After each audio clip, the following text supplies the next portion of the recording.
स्वाध्याय टीवी।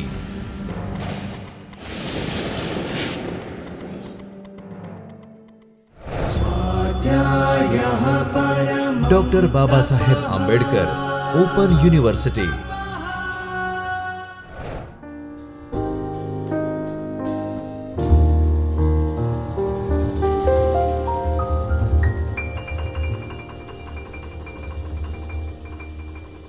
नमस्कार विद्यार्थी मित्रों, आज हम हिंदी अभ्यासक्रम के अंतर्गत EHD पाठ्यक्रम में हिंदी कहानी और उसका रचना वैशिष्ट इस विषय पर चर्चा करेंगे। जैसा कि आप जानते हैं, हम सब के लिए विद्यार्थी मित्रों कहानी शब्द कोई अपरिचित शब्द नहीं है। बचपन में भी हमने सभी ने अपनी दादी माँ से अनेक कहानियाँ सुनी हैं, जैसे कि एक समय की बात है, एक राजा था। इस तरह की शैली में न जाने कितनी कहानियाँ हमने और आपने पढ़ी भी हैं और सुनी भी हैं। राजा रानी की कहानियाँ, देवताओं की, राक्षसों की, परियों की, पशु पक्षियों की कहानियाँ, न जाने कितनी तरह की कहानियाँ, चमत्कारों, अजीबोगरीब घटनाओं वाली कहानियाँ हमारे अतीत का हिस्सा हैं। पुराण, महाभारत, पंचतंत्र, बेताल बचीसी प्राचीन ग्रंथों में ऐसी हजारों कहानियाँ भरी पड़ी हैं जिन्हें हमने पढ़ा या अपने पुरखों से सुना है। इन कहानियों को पढ़ने से जहाँ हमारा मनोरंजन होता था विद्यार्थी मित्रों, वहीं उनके माध्यम से तरह तरह की शिक्षा भी हम सबको मिलती रही है। इनमें वर्णित घटनाएं महत्वपूर्ण नहीं होती थी, बल्कि उनके माध्यम से बच्चों व्यक्त उपदेश ही महत्वपूर्ण होता था। निश्चय ही ये कहानियाँ हमारी परंपरा का महत्वपूर्ण हिस्सा है। लेकिन यहाँ हम जिस साहित्यिक विधा की चर्चा करने आपके समक्ष जा रहे हैं, वह इन कहानियों से या जो पुरानी कहानियाँ उनसे नितांत भिन्न है। इसका आरंभ पहले दशक में हुआ है। इस कहानी लेखन के प्रोत्साहन में हमारे सबसे बड़े आचार्य महावीर प्रसाद द्विवेदी की संपादन में निकलने वाली पत्रिका सरस्वती ने विशेष सहयोग दिया है। इसके बाद में कई अन्य पत्रिकाओं ने, जिनमें कहानी, नई कहानी, सारिका आदि ने कहानी के विकास और विकास के लिए महत्वपूर्ण कार्य किए हैं। अतः नई कहानी क्या है, पहले यह समझाना जरूरी है। इसलिए हम आगे प्राचीन और नई कहानी किस अर्थ में भिन्न है, इसकी चर्चा करते हैं। जैसा कि हमने कहा है पहले कि प्राचीन कहानी में घटना महत्वपूर्ण है। इस घटना के माध्यम से लेखक अपने उद्देश्य की पूर्ति करता था। उनके लिए वह घटनाओं को मनचाहा रूप देता था। उनके लिए जीवन की वास्तविकताओं का कहानी के संदर्भ में अधिक महत्व नहीं था।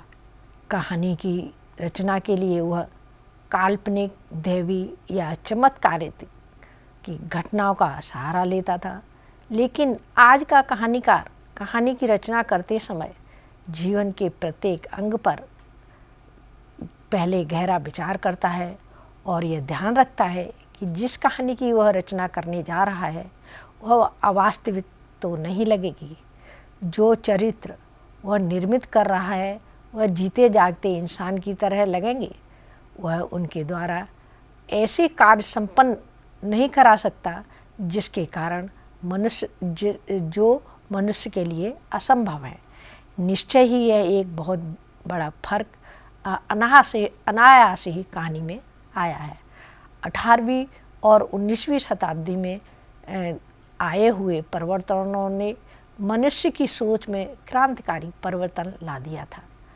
अब मनुष्य की चिंता के केंद्र में धर्म नहीं था, बल्कि उसका स्थान मनुष्य ने ले लिया था।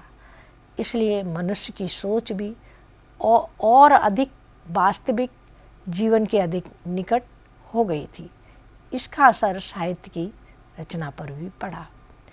दूसरी तरफ हम देखते हैं कि आधुनिक युग में तकनीकी की विकास के कारण मुद्रण और परिवहन की क्षेत्र में जो नए आविष्कार हुए, उन्होंने पत्र पत्रिकाओं और पुस्तकों के प्रकाशन और वितरण में क्रांतिकारी परिवर्तन ला दिया।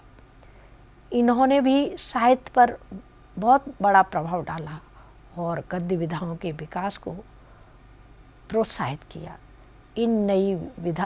इसमें नई विधा उपन्यास जैसी नितांत नई गद्य विधा का जन्म इन परिवर्तनों का ही हाथ है। यद्यपि उपन्यास पर विस्तार से चर्चा हम आगे करेंगे, किंतु यहाँ केवल हम इतना अवश्य कहेंगे कि उपन्यास आधुनिक युग में महत्वपूर्ण विधा बनकर उभरा है। बाद में जब पत्र पत्रिकाओं का विशेष चलन शुरू हो गया तो पत्रिकाओं की ज़रूरत के अनुसार उपन्यास की छोटी कथात्मक रचनाएं लिखी जाने लगीं। धीरे धीरे यह एक स्वतंत्र विधा के रूप में उभर कर सामने आई। तो इस विधा को ही हमने, अर्थात जो छोटी रचना थी, उनको हमने कहानी का नाम दिया। इस दृष्टि से आज की कहानी अधिक पुरानी विधा नहीं मानी जा सकती। उपन्यास की तरह आधुनिक ढंग की कहानियाँ भी हम देखते हैं कि सबसे पहले पश्चिम में ही लिखी गई। यूरोप और अमेरिका के कहानीकारों ने कहानी विधा को नवीन रूप दिया। कहानी लोकप्रियता के साथ साथ उनके स्वरूप में भी परिवर्तन हुए। कहानी की रचना प्रक्रिया पर भी विचार हुआ। कहानी क्या है, उसका मानव जीवन से क्या संबंध है, उसकी रचना का उद्देश्य क्या है, वह पाठकों को कैसे प्रभावित करती है, क्या उससे केवल मनोरंजन ही पाठक को होता है या उससे किसी महत्व उद्देश्य की पूर्ति भी की जा सकती है। इसी तरह कहानी में क्या घटना प्रधान होती है या चरित्र या और कुछ। और फिर यह भी सवाल था कि उपन्यास कहानी को लगभग एक सी विधाएं वे किन अर्थों में एक दूसरे से भिन्न हैं। क्या उनमें केवल आकारगत भेद ही है या कुछ अन्य भेद भी है जो ज़्यादा महत्वपूर्ण है और जिनके कारण ही उपन्यास और कहानी दो भिन्न भिन्न विधाएं मानी जाती हैं। अतः दोनों की भिन्नता की चर्चा आगे हम आपके सामने संक्षिप्त में करते हैं, जिससे दोनों विधाओं के स्वरूप की भिन्नता आप समझ सकें। उपन्यास और कहानी में अंतर। इसमें हम में से शायद ही कोई ऐसा होगा कि जिसने कोई उपन्यास न पढ़ा होगा। कम से कम जासूसी या रूमानी उपन्यास तो अधिकतर बच्चे पढ़ ही लेते हैं। अगर आप इन उपन्यासों की तुलना कहानी से करें तो आप आसानी से पहचान सकते हैं कि लंबी से लंबी कहानी भी छोटे से छोटे उपन्यास से आकार में बहुत छोटी होती है, भिन्न होती है। लेकिन आकार में यह फ़र्क उपन्यास अनायास ही नहीं आता, वरन उपन्यास और कहानी में कुछ मूलभूत फ़र्क भी हैं, अंतर हैं, जिसके कारण आकार में यह अंतर आ जाता है। उपन्यास और कहानी में सबसे बड़ा अंतर यह है या फ़र्क यह है कि उपन्यास में जीवन का व्यापक चित्रण किया जा सकता है, लेकिन कहानी में जीवन के व्यापक चित्रण की कोई गुंजाइश नहीं होती। कहानीकार जीवन के किसी एक खंड को या किसी एक घटना अथवा किसी एक अनुभव को कहानी का आधार बनाता है, जबकि उपन्यासकार एक साथ कई घटनाओं अनुभवों को अपने उपन्यास में प्रस्तुत कर सकता है। निश्चय ही यही वह मूलभूत अंतर है जिसके कारण शेष अंतर भी स्वतः दोनों विधाओं में आ जाते हैं। जब रचनाकार जीवन की किसी एक घटना या छोटे खंड का चित्रण करेगा तो उसके साथ ही उस घटना या अनुभव से जुड़े पात्रों की संख्या भी स्वतः ही या निश्चय ही सीमित हो जाएगी। उसके लिए घटनाओं के विस्तृत विवरण या छोटे छोटे ब्यौरे देने की कोई गुंजाइश नहीं रहेगी। वह अपने विचारों को भी सांकेतिक रूप में प्रस्तुत करेगा। इस तरह कहानी और उपन्यास में मूलभूत अंतर जीवन की व्यापक अभिव्यक्ति और जीवन के किसी एक खंड या अनुभव की अभिव्यक्ति से तय होता है और यही उपन्यास और कहानी के स्वरूप को निर्धारित करते हैं। इस तथ्य को हम आपको उदाहरणों से भी समझा सकते हैं। आप सभी इस पाठ्यक्रम में आगे प्रेमचंद का उपन्यास निर्मला पढ़ेंगे या पढ़ा होगा। हो सकता है आप में से कुछ लोगों ने ये उपन्यास, जैसा कि मैंने कहा है, पहले भी पढ़ लिया होगा। आपने देखा होगा कि प्रेमचंद की कहानी, दूसरी तरफ आप प्रेमचंद की कहानी पूस की रात इस पाठ्यक्रम में पढ़ेंगे, अर्थात FHD1 में आपके पाठ्यक्रम में है। आकार में पूस की रात कहानी निर्मला से काफ़ी छोटी है। यह अंतर क्यों है, इस पर सबसे पहले हम विचार करते हैं। ये दोनों पूस की रात कहानी और निर्मला उपन्यास हमारे श्रेष्ठ कहानीकार प्रेमचंद जी के हैं, इसलिए, और दोनों ही आपके पाठ्यक्रम के अंतर्गत हैं, इसलिए हम उदाहरण के रूप में आपके सामने रख रहे हैं। निर्मला उपन्यास की संरचनागत तुलना की अगर हम बात करें तो पूस की रात में एक कहानी में एक घटना है। हल्कू नाम का पात्र है जिस पर कुछ कर्जा है। वह उस कर्जे को चुकाने की स्थिति में नहीं है। उसकी फसल पक चुकी है। वह जानता है कि इस फसल को बेचने से जो पैसा आएगा वह सारा महाजन का कर्ज चुकाने में चला जाएगा और अपने घर परिवार का पेट पालने के लिए उसे पूरी साल मजूरी ही करनी होगी। इसी मना स्थिति में वह रात को अपने खेत में रखवाली के लिए जाता है और उसकी रखवाली करता है। उसका खेत, उसी के सामने जानवर आते हैं और चर जाते हैं और वह अपने खेत को बचाने की कोई कोशिश नहीं करता। इस कहानी में बस यही एक घटना है और हल्कू ही इसका मुख्य पात्र है।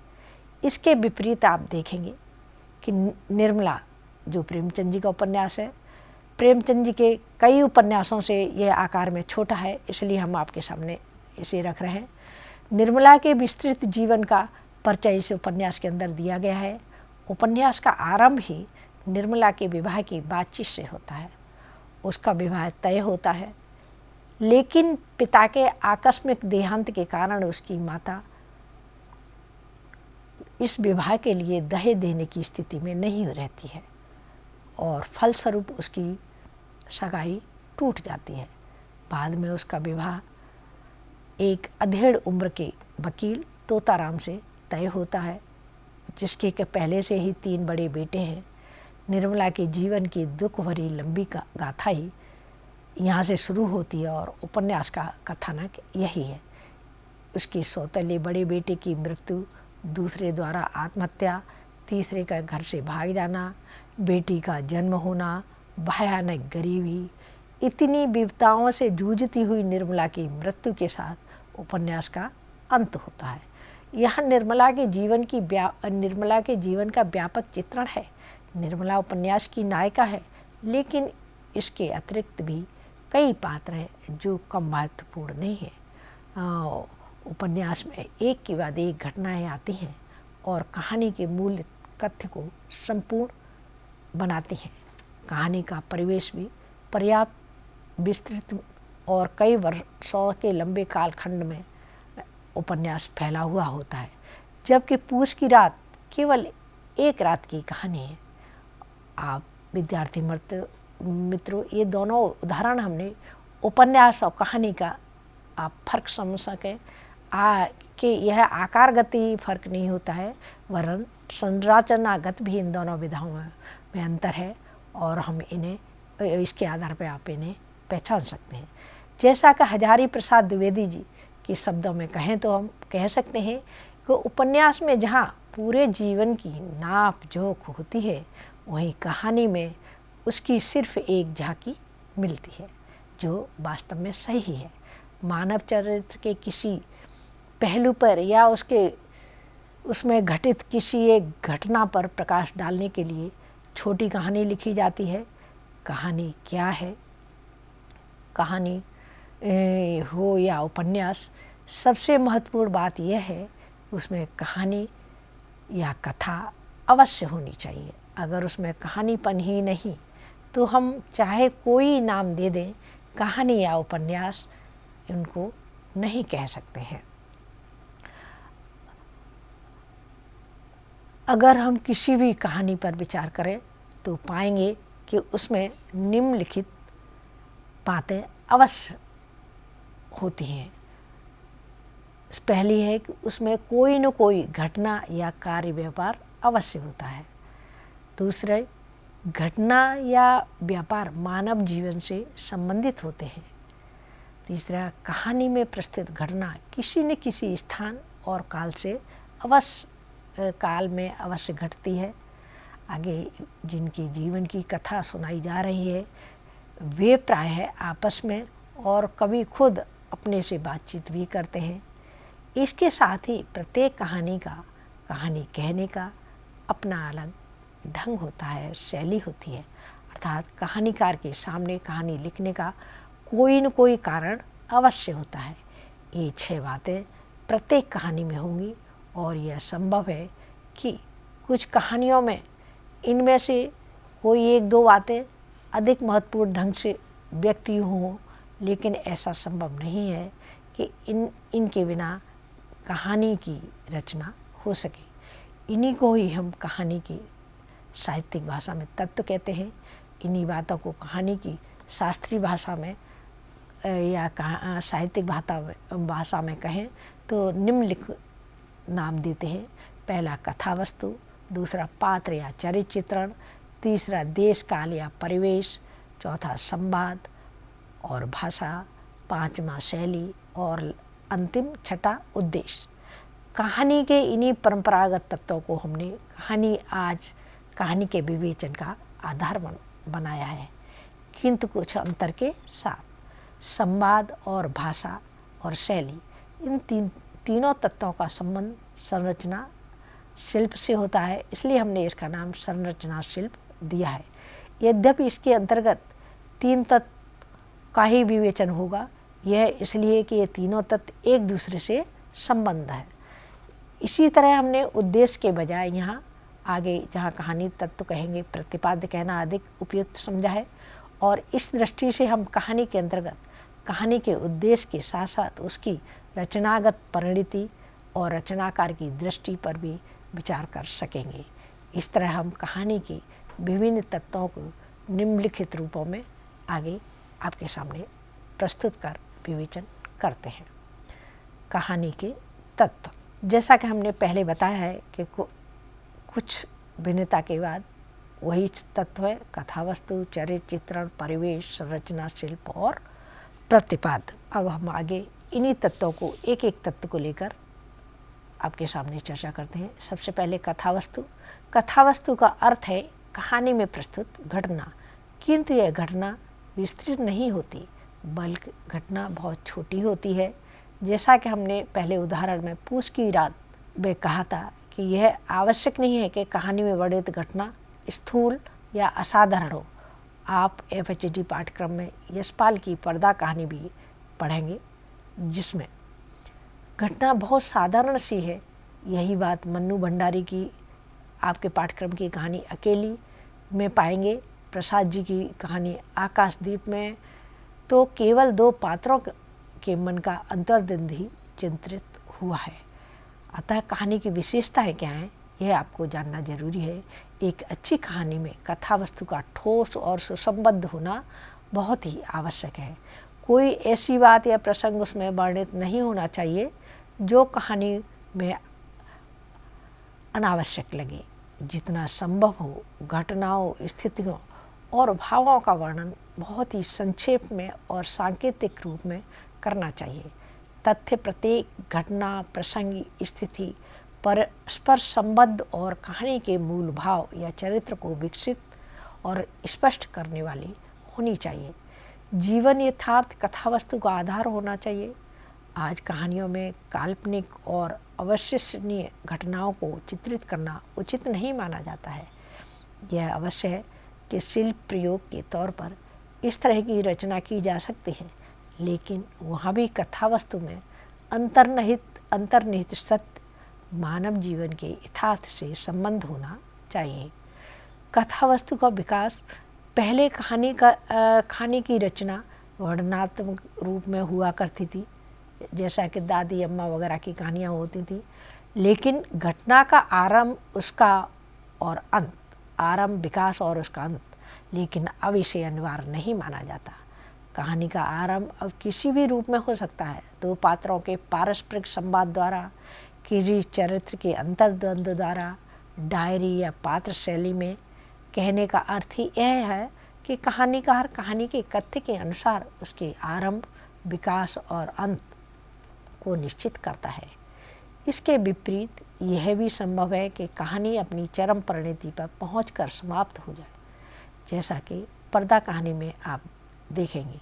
यह अकेली कहानी, अकेली की तरह, जहां अंत में कहानी में कुछ भी नाटकीय घटित नहीं होता, फिर भी कहानी पाठक के मन पर गहरा असर छोड़ती है। दूसरा जैसा कि तत्व है चरित्र चित्रण। कहानी में उपन्यास की तरह पात्रों की संख्या अधिक नहीं होती। कई बार तो सिर्फ एक या दो पात्रों के इर्द गिर्द ही सारा कथानक घूमता रहता है। प्रायः कहानियों में एक ही चरित्र केंद्र में होता है। उदाहरण के लिए उसने कहा था कहानी आप पढ़ेंगे। अकेली जैसी कहानियों में भी एक ही पात्र कथा के केंद्र में है। कहानी के चरित्र के विकास में उतने अवसर यहाँ नहीं होते जितने के उपन्यास में होते हैं। यहाँ तक कि चरित्र प्रधान कहानियों में से भी पात्र के चरित्र का सिर्फ वही पहलू उजागर होता है जो कहानी के केंद्रीय भाव को व्यक्त करने में सहायक होता है। लेकिन श्रेष्ठ कहानीकार अपने पात्रों के चरित्र का संक्षेप में ही लगभग पूरा चित्र पाठक के सामने प्रस्तुत कर देता है या निर्मित कर देता है।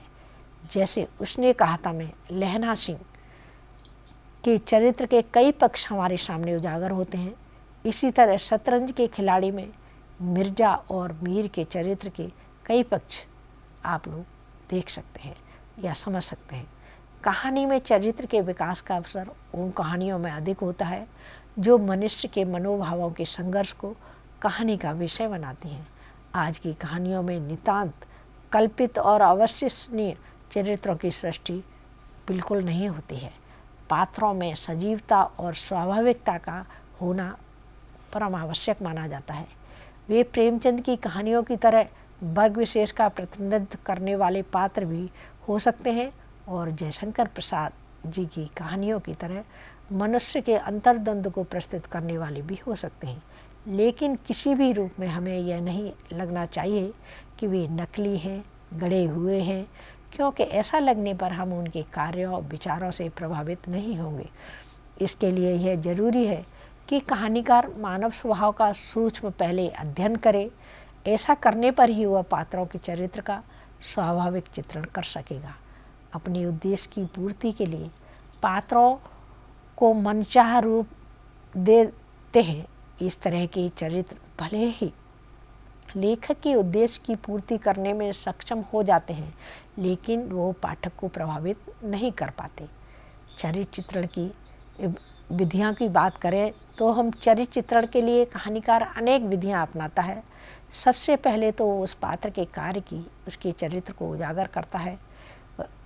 इसके अतिरिक्त अन्य पात्रों द्वारा इसके बारे में कही गई बातों से, अन्य पात्रों के वार्तालाप से या स्वयं उसके सोच से भी पात्रों के चरित्र पर प्रकाश पड़ता है। कई बार कहानीकार स्वयं भी प्रत्यक्ष रूप में अपने पात्रों के चरित्र पर प्रकाश डालने के लिए कहानी में उपस्थित होता है, लेकिन यह विधि प्रायः अच्छी नहीं समझी जाती और हम कम ही कहानियों में इसका प्रयोग होता है। अब अगले तत्व की चर्चा करते हैं, परिवेश। कथा के संदर्भ में परिवेश से तात्पर्य देश, काल और वातावरण, अर्थात कहानी में वर्णित घटनाओं का संबंध किस समय से है और वे कहाँ घटित हो रही हैं और वहाँ उस समय के हालात कैसे हैं। कहानी में सजीवता और स्वाभाविकता लाने के लिए यह आवश्यक है कि कहानीकार कहानी में वर्णित घटनाओं उनके वास्तविक परिवेश में प्रस्तुत करे। यानी कि अगर कहानी गांव से संबंधित है तो कहानी में वर्णित वातावरण भी गांव के अनुकूल होना चाहिए। गांव की गलियां, गांव के चौपाल, प्रकृति, लोगों का पहनावा, रीति रिवाज, भाषा आदि सभी उसी के अनुकूल होनी चाहिए। फिर भी एक ही गांव के अलग अलग सामाजिक और आर्थिक वर्गों के लोगों की वर्गीय भिन्नता के कारण भी फर्क को चित्रित या संकेतित होना चाहिए। अगर कहानी का परिवेश ऐतिहासिक है, उसमें कोई ऐसी चीज़ वर्णित नहीं होनी चाहिए जो उस काल विशेष में अस्वाभाविक लगे। कहानी का परिवेश जितना स्वाभाविकता और वास्तविकता के नज़दीक होगा, कहानी उतनी ही विश्वसनीय और यथार्थ नज़र आएगी। परिवेश चित्रण का कहानी में महत्व इसलिए अधिक होता है कि उपन्यास की अपेक्षा कहानी में परिवेश चित्रण का यद्यपि अवसर बहुत कम होता है, लेकिन कहानी में वर्णित कार्य व्यापार स्वाभाविक लगे, पात्र जीवंत लगे, कहानी के विकास में मदद मिले, यह सभी बातें परिवेश से के लिए महत्वपूर्ण है। उपन्यास की तरह कहानी में रचनाकार परिवेश के लंबे चौड़े ब्यौरे नहीं दे सकता, फिर भी श्रेष्ठ रचनाकार संक्षेप में ही वातावरण का सजीव चित्र कहानी में प्रस्तुत करने में सक्षम होता है। जैसे शतरंज के खिलाड़ी में वाजिद अली और शाह के समय का लखनऊ पूरी तरह मूर्तवान हो जाता है। परिवेश की यथार्थ जानकारी परिवेश के स्वाभाविक चित्रण के लिए बहुत ही जरूरी है। कहानीकार को कहानी में वर्णित कथा से संबंध देश काल की सही जानकारी हो, अर्थात वह गहराई से इस बात को जाने कि उस समय के लोगों का रहन सहन कैसा था, किस तरह की सामाजिक व्यवस्था थी, मानव सभ्यता ने कितनी प्रगति कर ली थी, मानवीय संबंधों का स्वरूप उस समय क्या था। अगर लेखक को इसकी जानकारी सही नहीं है तो वह परिवेश का स्वाभाविक चित्रण नहीं कर सकेगा।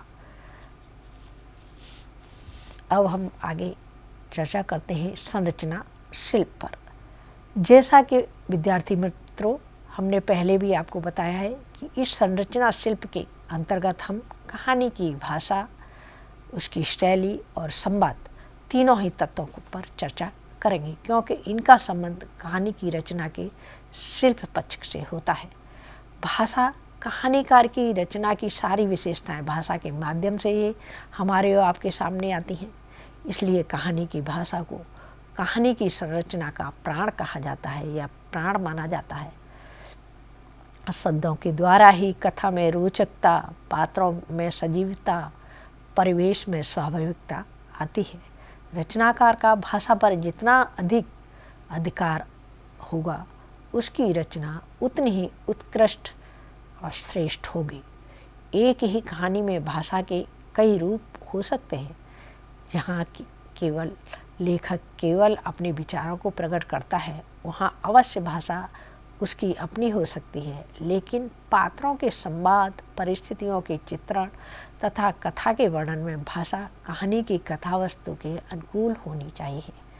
लेकिन इसके विपरीत कहानी कहने में जितनी स्वाभाविकता, सहजता और प्रभाव होगा, कहानी उतनी ही संप्रेष्य होगी। लेकिन ये गुण तभी आ सकते हैं जब कहानीकार कहानी में सहज, स्वाभाविक और जहाँ तक संभव हो बोलचाल की भाषा का प्रयोग करें। भाषा की जटिलता कहानी को सहज प्रभाव को बाधित करती है। भाषा की इन विशेषताओं की दृष्टि से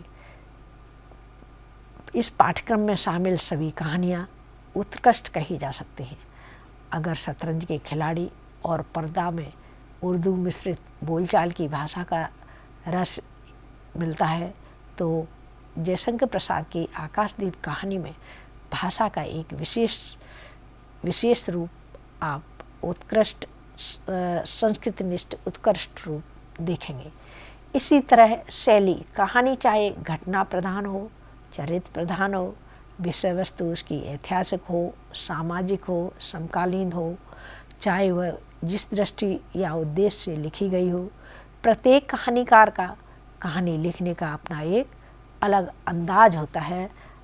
जैसा कि प्रेमचंद और प्रसाद की कहानियाँ आपने इस पाठ्यक्रम के अंदर पढ़ी हैं, एक ही युग के दोनों हैं, लेकिन दोनों की कहानियों में भिन्न भिन्न शैलियों का प्रयोग मिलता है। इसी तरह स्वयं प्रेमचंद ने भी कई नई शैलियों का प्रयोग अपनी अलग अलग कहानियों में किया है। कहने का हमारा तात्पर्य यह है कि शैली की दृष्टि से कहानियाँ एक दूसरे से प्राय अलग होती हैं। प्रश्न उठता है कि कहानीकार कहानी में शैली का निर्धारण कैसे करता है। कहानी में शैली को दो चीज़ें प्रभावित करती हैं, एक तो लेखक की अपनी वैयक्तिक रुचि और दूसरे कहानी की विषय वस्तु की मांग। अलग अलग विषय वस्तु कहानी की भिन्न भिन्न शैली की मांग करते हैं। अगर हम प्रेमचंद का ही उदाहरण लें तो हम पाते हैं कि वे अलग अलग कथानक के लिए नितांत भिन्न शैलियों का प्रयोग करते हैं। जैसा कि प्रेमचंद की पूस की रात और कफन, शतरंज के खिलाड़ी, बड़े भाई साहब आदि कहानियाँ भिन्न भिन्न शैलियों में लिखी गई हैं। कहानी लिखने की प्राय कई शैलियाँ प्रचलित हैं। घटना प्रधान कहानियाँ वर्णनात्मक शैली में लिखी होती हैं, जिसमें लेखक घटनाओं का वर्णन मात्र करता है। चरित्र प्रधान कहानियों में कहानीकार मनोविश्लेषणात्मक शैली का प्रयोग करता है और पात्रों के आंतरिक द्वंद्व को प्रस्तुत करता है। कथानक की आवश्यकता के अनुसार रचनाकार डायरी शैली, आत्मकथात्मक शैली, पूर्वदीप्त शैली, पथांशी शैली आदि शैलियों का भी प्रयोग करता है। कुछ कहानीकारों ने लोक कथा या पंचतंत्र आदि की कथाओं वाली शैलियों का भी प्रयोग किया है। कई बार एक ही कहानी में एक से अधिक शैली के प्रयोग भी आपको देखने को मिलेंगे। जैसे उसने कहा था, कहानी वर्णनात्मक शैली में है, परंतु अंत में उसमें पूर्वदीप्त शैली का प्रयोग भी है। इसी तरह शतरंज के खिलाड़ी कहानी में मीर और मिर्जा की कहानी के समानांतर वाजिद अली शाह और लखनऊ के पतन की कहानी भी चलती है। यहाँ एक नई तरह की शैली देखने को मिलती है। कहने का हमारा तात्पर्य यह है कि भिन्न भिन्न कहानियों में भिन्न भिन्न शैली प्रयोग आपको देखने का मिलेगा। अब विद्यार्थी मित्र अगले सत्र में फिर मिलेंगे। नमस्कार। स्वाध्यायः परः